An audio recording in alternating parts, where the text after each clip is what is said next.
What's stopping you? Why is it that some salon businesses prosper while others struggle? It happens everywhere, and regardless of what the economy is doing, so it can't always be blamed on that. I talk to a lot of salon owners, and some of them will say that business is down, or that their retail figures are a lot less than they were a year ago, or that their colour business is dropping. But just as likely, the very next person I talk to is just as likely to say to me that business is booming, that retail is up, and that they're doing more colour than ever. So why is that? See, regardless of whether it's getting hairdressers selling more retail or doing more colour, or personal goals like getting fit, losing weight, or giving up smoking, there are 6 things that successful people do that mean they get the job done, whatever the job is. At number 1, it's the importance of knowing what you want. Have absolute clarity of vision about what it is that you want to achieve. The clearer you are about the outcome that you've got in mind, the more likely you are to achieve the goal, whatever it is. There's a goal-setting acronym that a lot of people use when writing down their goals. It's called S.M.A.R.T. S-M-A-R-T. The S stands for specific. The M stands for measurable. The A stands for attainable. The R stands for results orientated. And the T stands for time bound. SMART. So knowing what you want is a goal. And if you write it down and it's SMART, so it's specific, measurable, attainable, results orientated, and time bound, you are more likely to achieve it. It's not magic, but it's a good structure that helps when you're writing your goals down. A practical salon example might revolve around increasing the percentage of clients that have colour, for example. So instead of saying, I need to do more colour, you're saying, my goal is to have 50% of my clients have colour services over the next 3 months. Now think about that statement.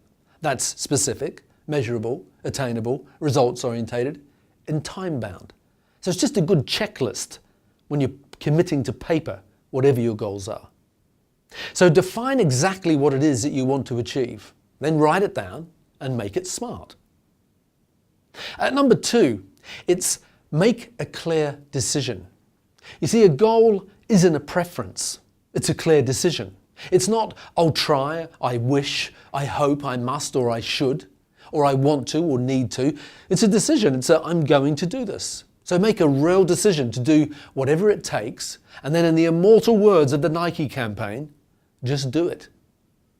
Easier said than done? Of course it is. If it were easy, everyone would be doing it. So what else needs to happen? Well, that brings us to number 3. At number 3, it's recognize that motivation on its own isn't enough. You need to plan. It's easy to be motivated short term. If motivation, though, is all you do, then all you end up with is a bunch of motivated idiots. So as well as a goal, you need a plan.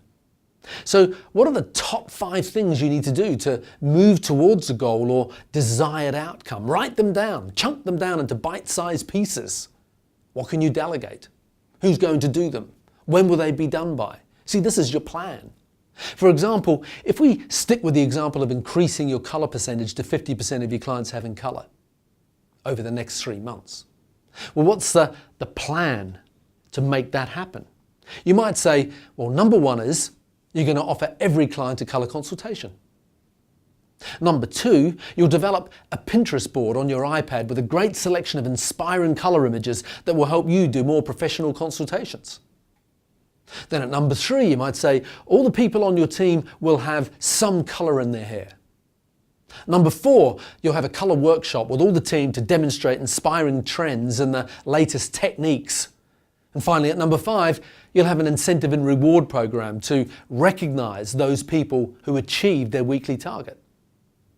You see, now you have a goal and you have a plan. So what's next? Well, step 4. Step 4 is take action. You see, this is the hard bit, the implementation. All the goals and planning in the world become useless without you taking action. The 5th step is a review and follow through. Let's stick with the colour as an example. Review and follow through. It's a 3-month goal that you've set. So what results are you getting at the end of the first week? or the first month? What can you learn from those results? What's working and what isn't? What changes do you need to make? Make them and move on. That's review and follow through. And that takes us to the sixth and final step, which is persist. Don't give up. If it's a real goal, if it really matters to you, if it's really important to you, do not give up. Persist. Learn from your mistakes, fine-tune your approach, bring whatever other resources you need and make it happen.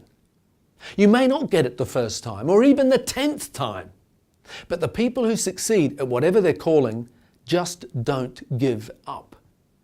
If you want to learn more about goal setting, make sure you have my books, Grow One Super Stylist and Grow Two Management. You can get them from Grow My Salon Business. So thanks for watching, and remember to follow me on Instagram and Facebook at Grow My Salon Business, and have a great week.